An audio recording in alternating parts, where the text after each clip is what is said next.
recent introduction of e-payment solution for port transaction by the Nigerian Ports Authority has been applauded by stakeholders in the maritime industry. The e-payment solution, which is a phase in the ongoing port reform agenda of President Goodluck Jonathan, is meant to eliminate human interface in the payment procedure as well as to facilitate trade.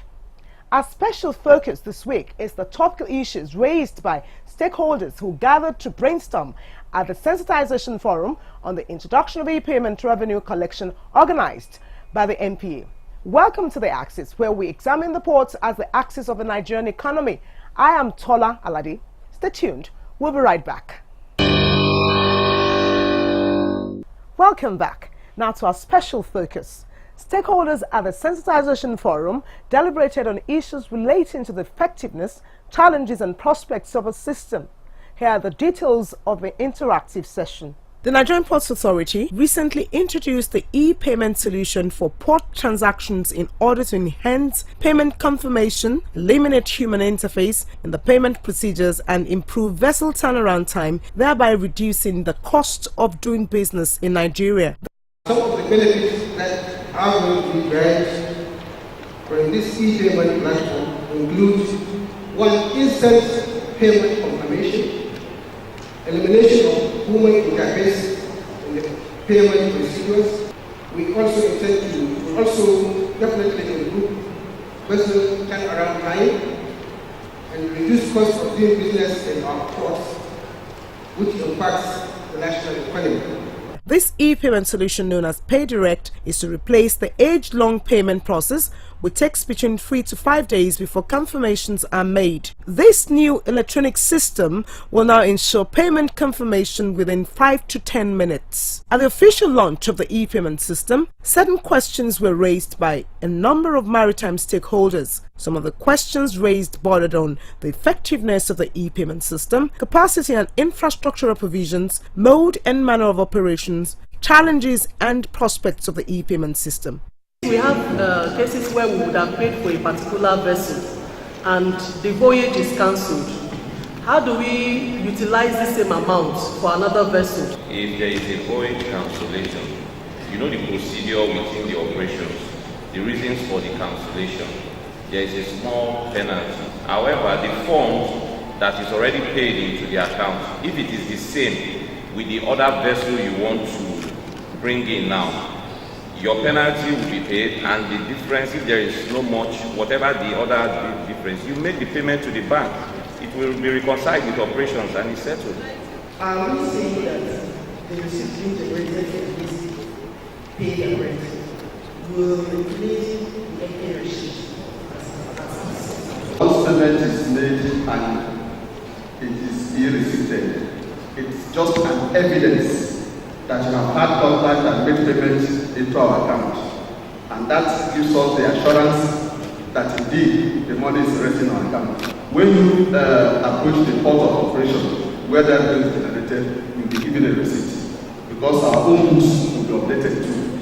Is there anything that we should be doing so that we can sit in our office and pay directly into a payment? Payments is not only done at a bank branch. There were various options. You can pay at a bank using various options, giving them your transfer instruction, by cash, by check, and by bank draft. We also mentioned making payments on the internet banking websites of your banks, selecting bill payment option, and then selecting Nigerian Ports Authority as the dealer, and then they would also get monies. You can also send your transfer instruction through your relationship officer or account officer to the bank for them to execute these payments on the platform. So it's not about you need to physically go to the bank at all times.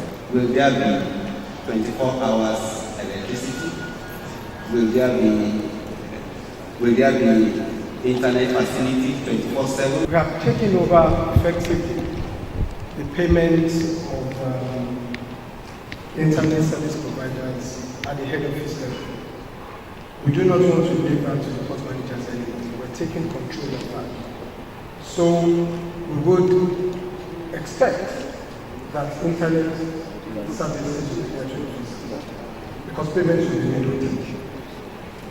Like I said earlier as well, we have also invested in laptops, desktops for meetings for our port accountants. In my company, we operate what we call single billing system. Is there any team or any way that the system can capture single billing system, because it concerns several vessels that goes into operations within a month, reconcile ones and the repeat payments. Can the system capture all the information concerning all the vessels? You can use the payment on account payment item, whereby you pay a lump sum of say 20 million naira or $20 million on your account. Remember, your account, you have a unique customer ID, so NBA knows that you have so much in your account, and then you can now use that money to deplete on the various bills or the various invoices that you have received to the NPA, and then your balance will then be reconciled. Will this receipt that is being generated serve as NPA receipt, or are we still expecting another receipt from NPA? We will continue to give you receipts until we fully deploy Oracle Financials. At the point where the core financials is deployed, even your provisional bill will be generated by Oracle Financials, and you will give a unique identification number, even though now it's still done. At that point, what our clients will need to take to the bank is just to remember that unique ID. If you go to the bank and you give them that unique ID, bank will be able to pull up the transaction, the bill, and they will know what you're paying for and how much you should pay. My question is, in event of internet failure and a transaction has to be made, vessel has to be sold, and vessel has to land, what measures have you put in place and what solution have you put in place in order to tackle this? The solution is not internet-based. NPA views the reports via the internet, but the banks do not view this solution via the internet. There's a virtual private network connection between InterSwitch and the various banks. And there is a backup link, there's a primary link and a backup link between InterSwitch and the banks and the application. So the banks necessarily are not working via the internet. It is only NPA in this instance that views the reports via the internet. We have taken into consideration our capability and our capacity, and we make sure that we lay down a solid groundwork in order to achieve what we set up to achieve, and we have the capacity to do that. The interfacing between NPA staff and the customers and stakeholders will be very minimal. That's one. Two, leakages are also going to be dealt with.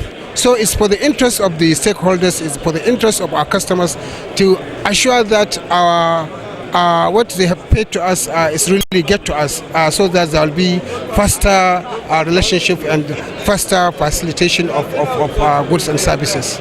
With the introduction of the e-payment system, and judging by the manner of questions raised and the quality of answers given, it is apparent that the management of the Nigerian Ports Authority is committed to advancing maritime operations in Nigeria.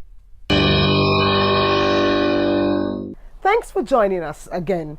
We'll now bring you news making the rounds in the maritime sector. The Managing Director of the Nigerian Ports Authority, Malam Habib Abdullahi, has expressed the authority's commitment to stamp out corruption from all the seaports across the country. The Managing Director, who made this known at the inauguration of NPA's Anti-Corruption and Transparency Unit, said that the inauguration of the unit is in line with the provisions of the Independent Corrupt Practices and Other Related Offences Commission (ICPC) Act of 2000 and the federal government's approval for the establishment of Anti-Corruption and Transparency Monitoring Unit. The managing director, who was represented by the general manager of Western Ports, NPA, Ms. Adenike Shonaike, stressed the need for Nigeria to shun all elements of corrupt practices if it must take its place in the Committee of Maritime Nations. He noted that lack of efficiency due to corrupt practices in the port industry will thwart NPA's vision of being the leading port in Africa. He further said that the management of NPA will give the necessary support that the newly inaugurated Anti-Corruption and Transparency Unit needs to achieve zero tolerance for corruption at the nation's seaports. As an organ of the federal government, we need to show the world that corruption, we have zero tolerance for it. And that is why we are partnering with others to make sure that we minimize this corruption, even if we cannot totally eliminate it, to minimize it to such a way that it will not affect our efficiency, it will not affect the name of Nigerian Ports Authority, neither will it affect the image of the Nigerian nation. The representative of the Independent Corrupt Practice and Other Related Offences Commission, ICPC, Mr. Olufemi Nofio, also emphasized the need for public officers to build on core values of honesty, integrity, accountability, and transparency. He stated that the establishment of an anti-corruption and transparency unit in organizations will help to address factors that influence ethical behaviors in the public service. If you have a mini ICPC in place, as they are called, they help check the activities of corrupt elements within the organization. The sense of governance moves effectively in such a manner. You don't have incidents of corruption. We also provide cover for them too, against intimidation and harassment from their management. The chairman of NPA Anti-Corruption and Transparency Unit, Mrs. Eniola Williams, said NPA has always been committed to its anti-corruption campaign awareness, which is aimed at providing efficient and cost-effective service delivery. She, however, stated that the NPA's Anti-Corruption and Transparency Unit will make deliberate effort in ensuring that NPA aligns itself with the global trend in transparency and accountability in order to create a conducive and corrupt-free atmosphere for maritime business to thrive in Nigeria. NPA had always made that commitment to ensure that being a service organization, its customers don't have any reasons to be shortchanged in any way. And NPA also wants to raise a breed of officers that it will be proud of. So management is committed to ensuring that necessary steps are taken to ensuring that its officers would always make the choice to shun corruption. As a gateway to the national economy, it is imperative that that confidence is there for your partners and all stakeholders. Our message is that once you are confronted with the choice, you would always want to shun corruption as an NPA officer. That's our goal, basically preventive. There was also a goodwill message from the Federal Ministry of Transport. All the parastatals under the transport, including the ministry active, we are looking at the NPA as a pay center. I have to thank the MD because without the management support, we can achieve nothing. Because in every year we normally meet to discuss about assets, what is happening in the ministry and the parastatals.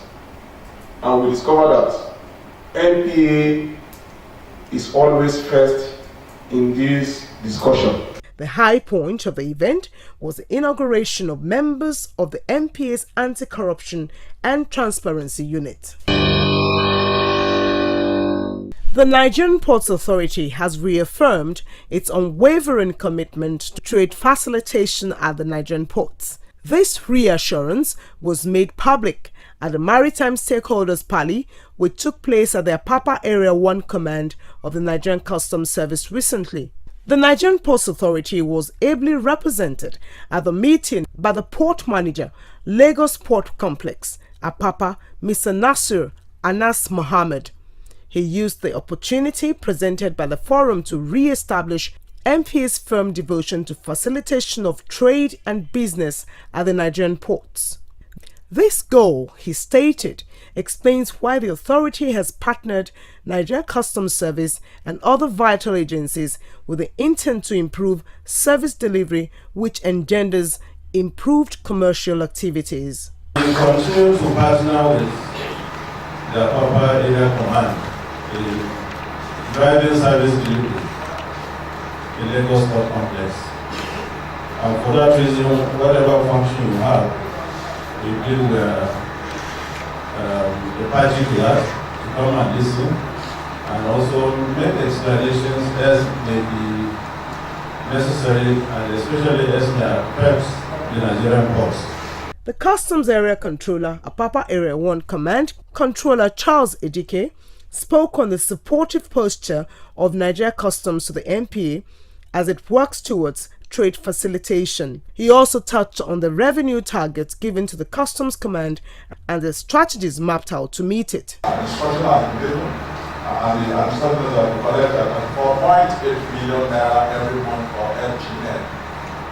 And that, by the grace of God, we are set, and we will do. And President and I was made strategies on how to meet up with these targets. The stakeholders meeting, which holds every month at the instance of the Controller General of Customs, Abdullahi Diko Inde, is a forum created to give maritime stakeholders the opportunity to update the relevant government authorities on operational challenges which must be addressed. Present at the gathering were representatives of various players at the port, such as National Association of Government-Approved Freight Forwarders, NAGAF, the Association of Nigerian Licensed Customs Agents, ANCLA, the Nigerian Shippers Council, NSC, terminal operators, shipping companies, amongst others. Some major issues highlighted at the forum include the challenges associated with the use of pre-arrival assessment report PAR, the displeasure of some stakeholders regarding the chaining of trucks inside the port, alleged inadequacy of the port pass, and so on. I have 25 staffs in my office, clearing staffs. I have guys who are doing dry, I have staffs who are doing reefer, I have staffs who are doing export.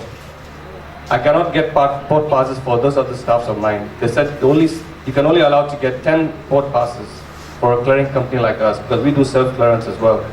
There are some shipping terminal operators in this country as today that will not even release or issue terminal charges until you release from shipping companies, thereby increasing your number of clearing days by about 5 or more. In response to the grievances expressed by stakeholders, Mr. Nasir Anas Mohammed threw more light on the measures taken by the MPA to enhance port business, which have been largely misunderstood by some stakeholders. Right now we have been concerned about, for example, motorboys that litter around, that constitute some measure of concerns to security and other inconveniences.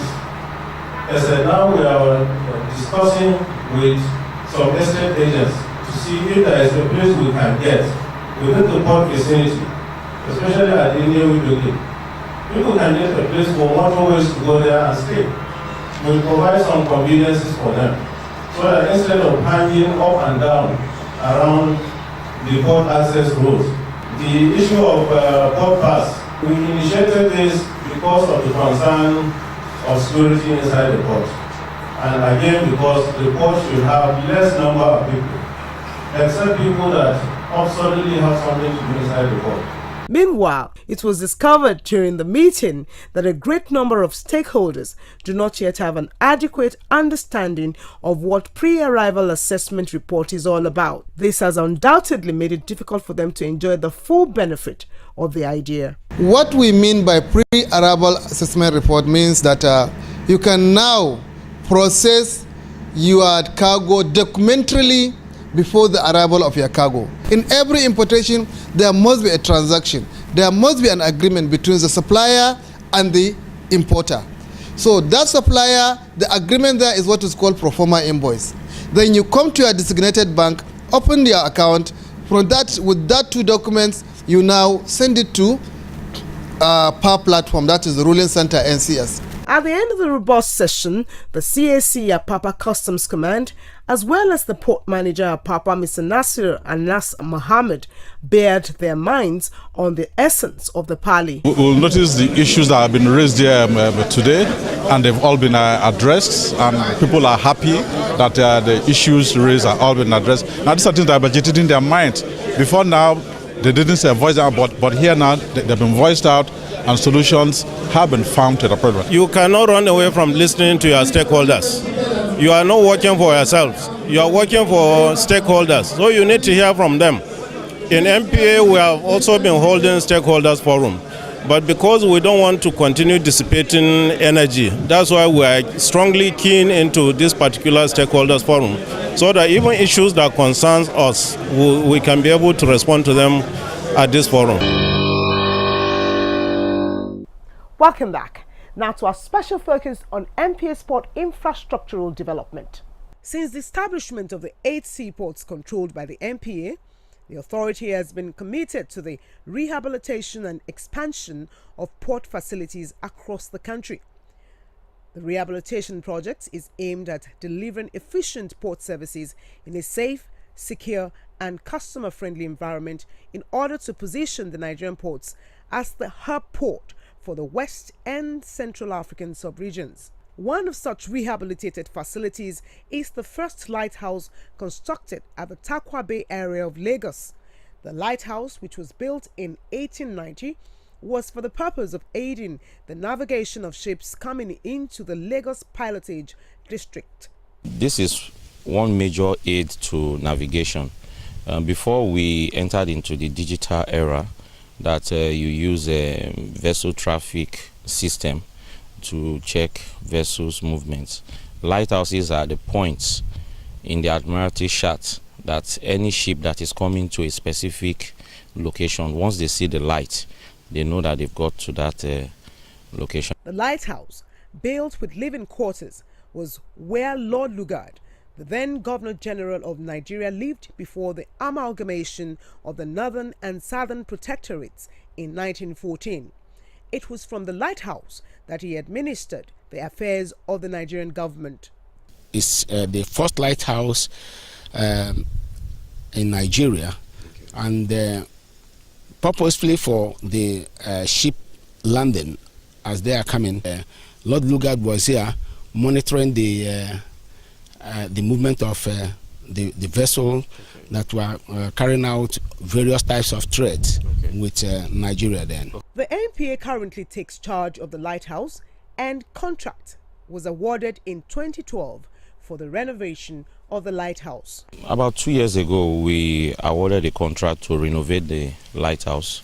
You can see right behind, which has been successfully completed, and also the accommodation quarters for the lighthouse keepers, which has been renovated as well, and the lighthouse is now good for use. At the Lagos Port Complex, contract was awarded to Messrs. Eco Support Services Limited for the expansion of port facilities at the Bullnose area. The reconstruction, stabilization and extension of the quay walls at berths 1 to 3 were done to achieve the 14-meter draft of the Bullnose area, which will pave the way for bigger vessels with higher weight tonnage. At low water, once we complete the project, we shall have 400 meters of quay, new quay, at 12.5 meter draft at low water. So we'll obviously increase the capacity of the Lagos ports and increase the capacity of Lagos to handle oil and gas cargo and other types of cargo to reduce congestion and assist with employment generation, transfer of technology and other benefits which is part of the MPA's development plans for ports in Nigeria. Worthy of note is the rehabilitation of the east and west moles, which were constructed over 100 years ago. The contract to redesign and reconstruct the already existing port space to create transit space for cargoes was awarded to Messrs. ENL Consortium and APM Terminal at the Apapa Port Complex. The 13-kilometer port access road within the Apapa port was also rehabilitated. With the recent rehabilitation works carried out at the Lagos port by the MPA, the authority is set to support the envisaged growth in the industry. It's now time to bring you the shipping position.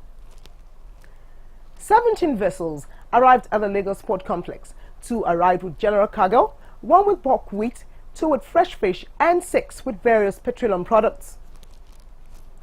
1 arrived with steel products, 2 with containers, 1 with raw sugar, and 1 came in ballast. A total of 50 vessels are expected for the week. 1 to arrive with bulk sugar, 5 with bulk wheat, 4 with bulk rice, 18 with containers, 2 with general cargo, 1 with bulk salt, 3 to arrive with fresh fish, 1 with gypsum, 2 with crude palm oil, 4 with petroleum products, while 7 motor tankers are waiting to berth. That's the shipping position for this week. That's the package for this week's episode of the program. You can send your comments, questions, and suggestions to theaxis2014@yahoo.com. You can also watch the program on our YouTube channel, www.youtube.com/theaxis. Keep it with us next week for another interesting episode of the program. Until then, enjoy the rest of the week.